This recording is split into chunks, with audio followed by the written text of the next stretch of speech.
results over the sound quality, so tracks were recut and remixed with a new engineer, Terry Brown. Daniels sold his management company to help raise funds to make the record.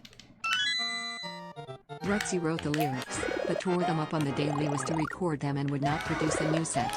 Lee quickly wrote a fresh set based on earlier versions, which was used on the final takes. The debut album, Rush, was released in March 1974. The initial pressing of 3,500 copies quickly sold out. It went on to peak at number 86 on the RPM Top Albums chart. Most critics considered the album highly derivative of Led Zeppelin. It saw a limited release until it was picked up by Donna Halper, a music director and DJ at rock station WMMS in Cleveland, Ohio. She added Working Man to the station's regular playlist, and the song's blue-collar theme resonated with hard rock fans in the predominantly working-class city. In June 1974, Daniels signed Rush to the American booking agency ATI, of which executive Ira Blacker sent a copy of Rush to Mercury Records. The record caught the attention of A&R man Cliff Bernstein, who signed Rush with a $75,000 advance as part of a $200,000 deal.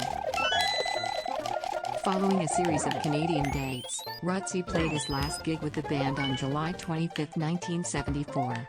His preference for more straightforward rock was incompatible with the more complex music that Lifeson and Lee had written, and Lee recalled that Rutsey had a general distaste for life as a touring musician. His type 1 diabetes caused further complications, as he required frequent hospital visits to have tests and receive insulin. Since October 1973, Rutsey's health had often been too critical for him to perform. In the months prior to his departure, Rush temporarily replaced him with a substitute drummer, Jerry Fielding.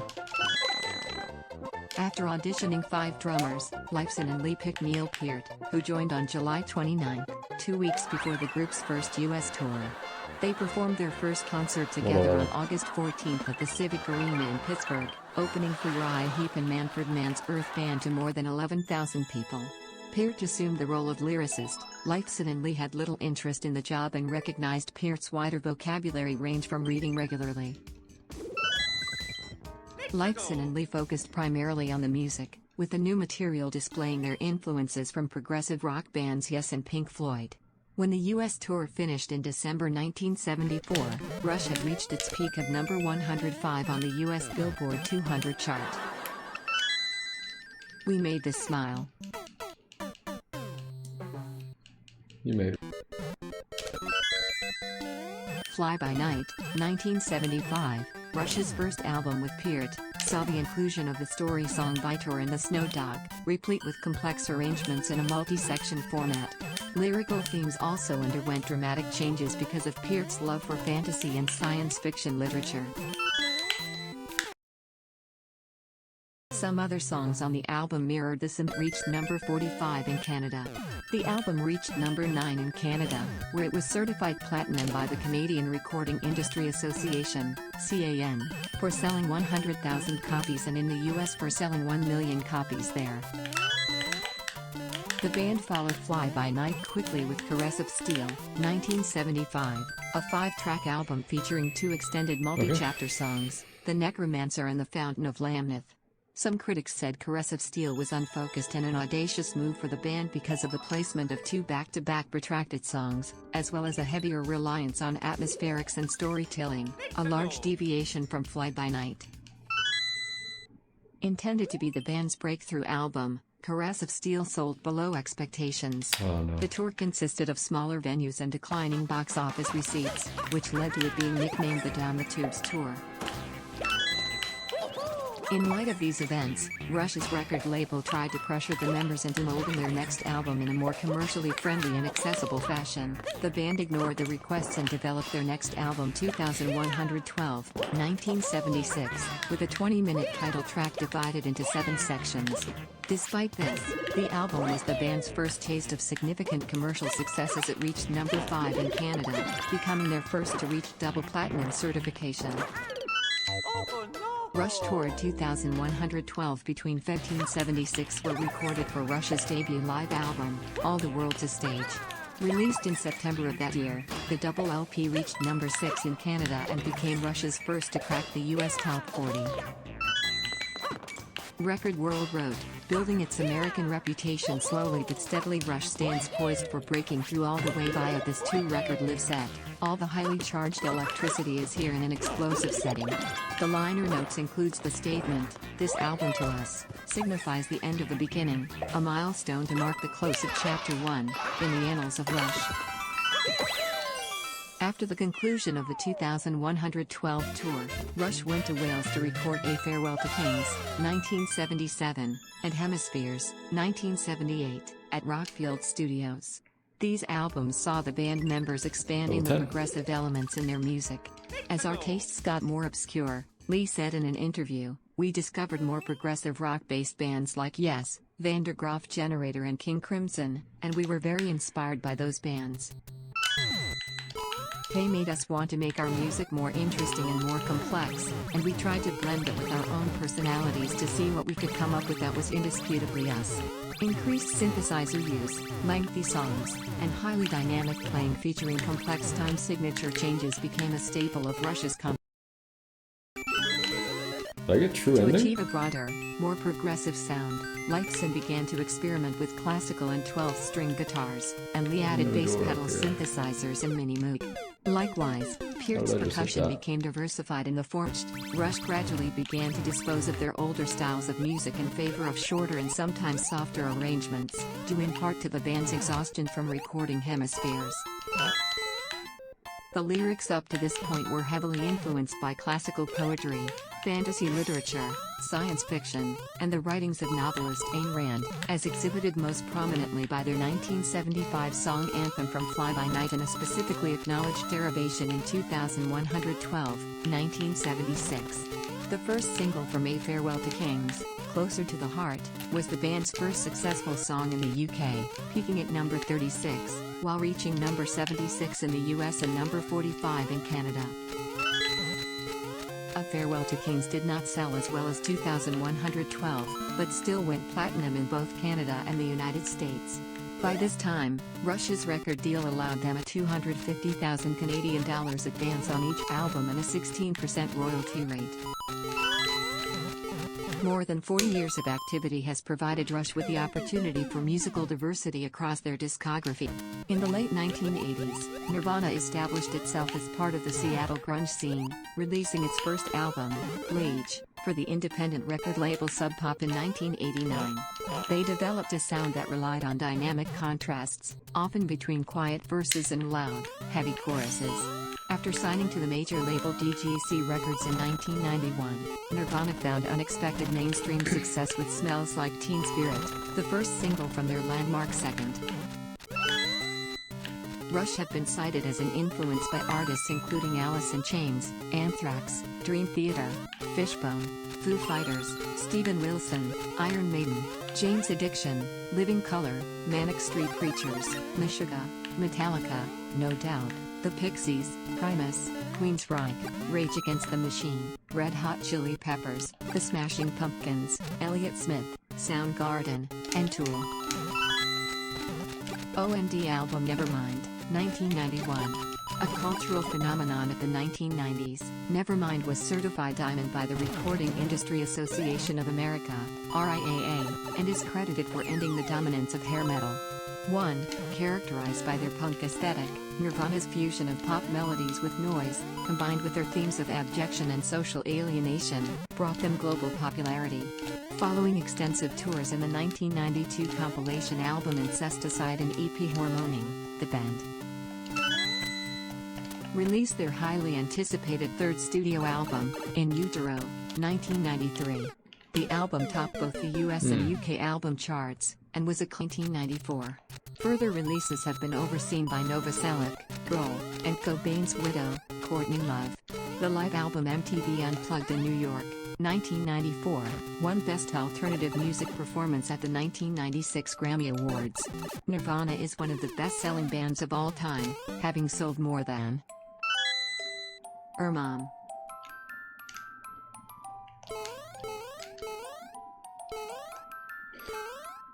Down plus A.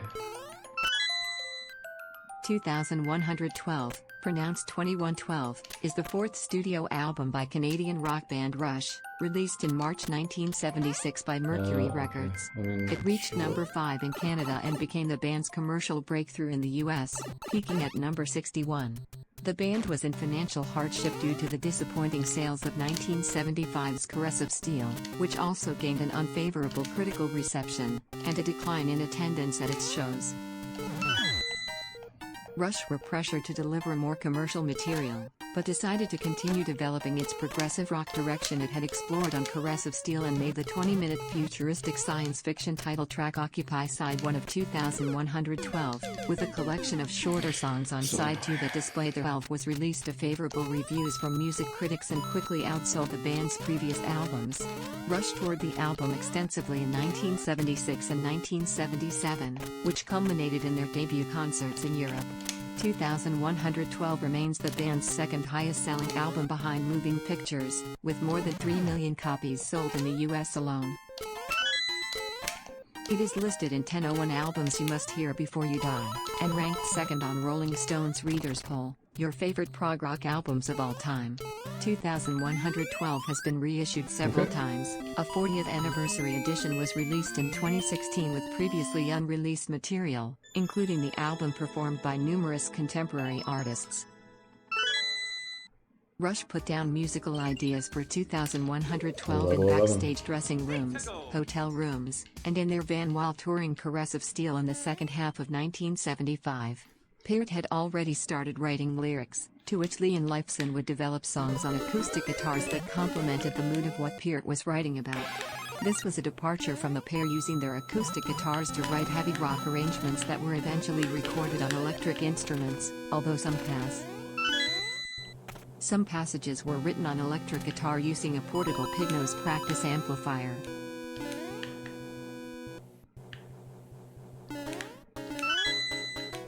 Leon Lifeson composed with little overdubbing in order to recreate the music on stage as much as possible. Lifeson recalled developing the temples of Syrinx backstage at a gig in Sault Ste. Marie, Ontario. 2112 was the first Rush album that really sounded like Rush.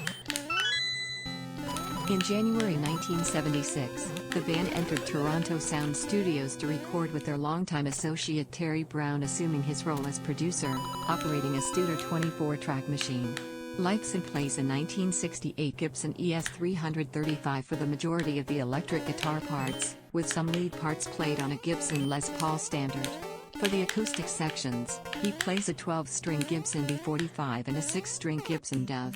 His amplifiers were the Fender Super Reverb and a twin reverb. He used a Rickenbacker 4001 bass with stereo output. Brown fed one channel into the mixing board and then into a compressor, and the other was channeled into Lee's Electro voice speakers turned up to the maximum. Upon completing the album, the band expressed an interest in recording in another studio to explore different sounds. Their next album, A Farewell to Kings, was recorded in Wales. Side 1 is occupied by the 20-minute futuristic science fiction song 2112. The 7-part track is based on a story by Peart who credits Russian-American dystopian fictional novella Anthem, the plot of which bears several similarities to 2112. The band had read the book, and Peart added the credit in the album's liner notes to avoid legal action. The missile knows where it is at all times. It knows this because it knows where it isn't. By subtracting where it is from where it isn't, or where it isn't from where it is, it obtains a difference, or deviation. The guidance subsystem uses deviations to generate corrective commands to drive the missile from a position where it is to a position where it isn't, and arriving at a position where it wasn't. It now is. Consequently, the position where it is now the position that it wasn't. In the British paper NME, Barry Miles made allusions of the Rand influence to Nazism, which particularly offended Lee, whose parents were Holocaust survivors. Overture begins with a soundscape from musician and album cover artist Hussein performed on his ARP Odyssey synthesizer with an envelope filter and Echoplex delay pedal. Music writer and professor Rob Bowman calculated that in the entire piece, 234 of the song contains improvised guitar solos. Overture contains the lyric in the Meek Show in He711 and Matthew 5:5 and borrows a short sequence from Tchaikovsky S 1812 Overture.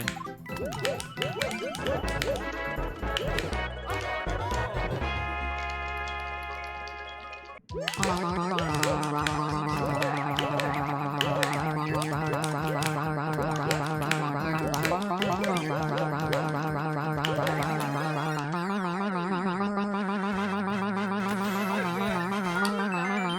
doesn't sound like Rush.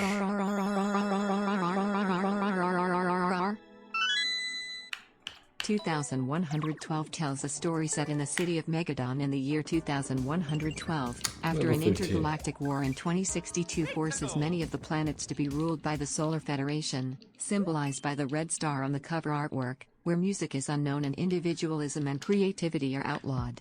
The population is controlled by a cabal of priests living in the temples of Syrinx, who take orders from giant banks of computers that control all aspects of life, the temples of Syrinx.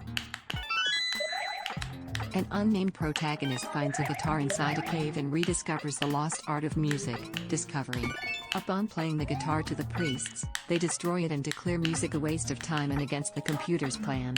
In a dream, an oracle shows him the planet established simultaneously with the Solar Federation, where an elder race flourish in creativity and individuality. Oracle, the dream.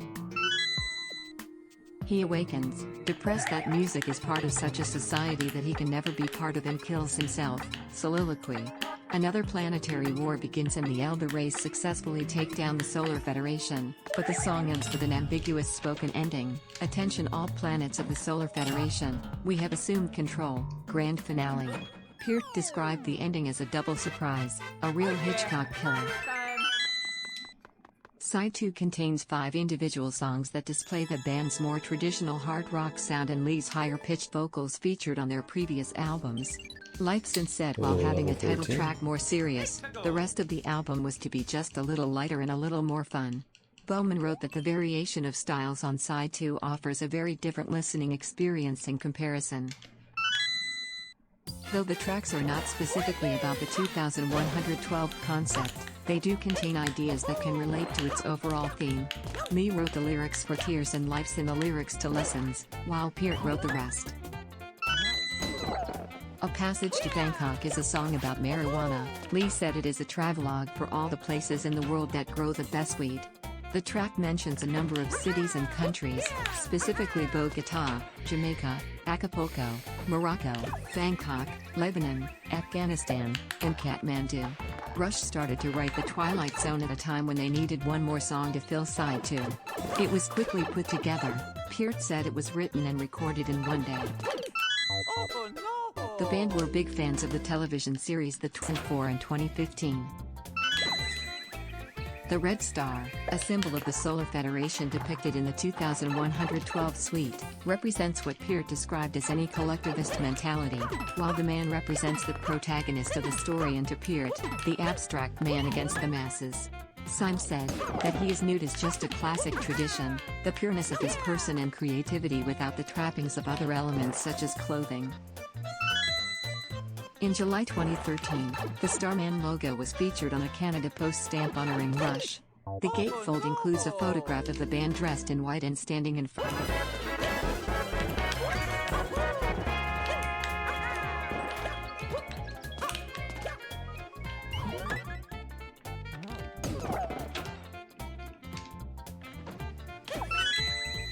So what do you think of Rush? Yeah, alright. I haven't heard much of their music, to be honest. The band still struggled to sign a record deal. They turned to Jeff Blue for additional help after facing numerous rejections from several major record labels. 12. After failing to catch Warner Brothers Records on 3 previous reviews, Blue, who was now the vice president of Warner Brothers Records, helped the band sign a deal with the company as a confusion with Hybrid. 2021, the band can see. Poop J.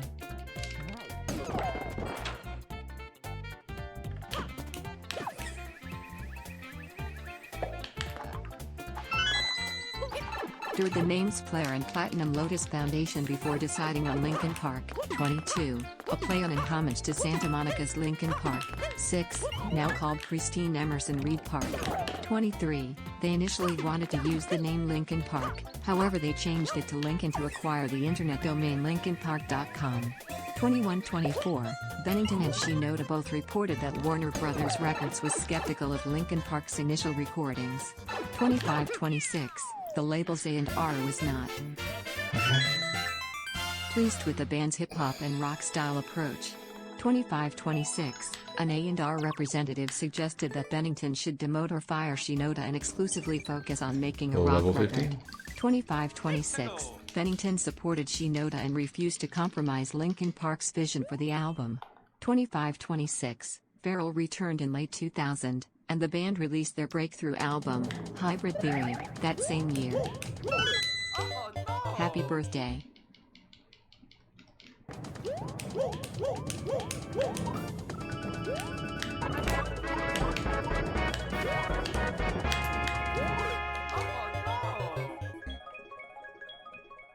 Paint or numb.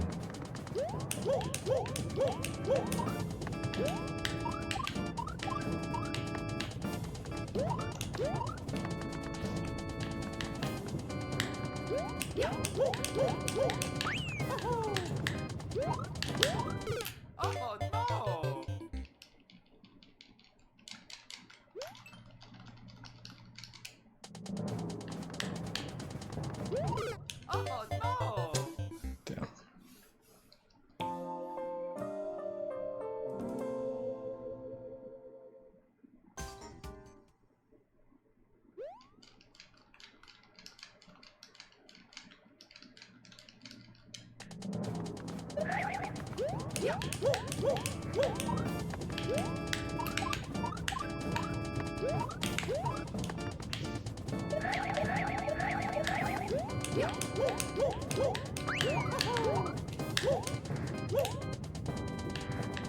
Oh, that was it.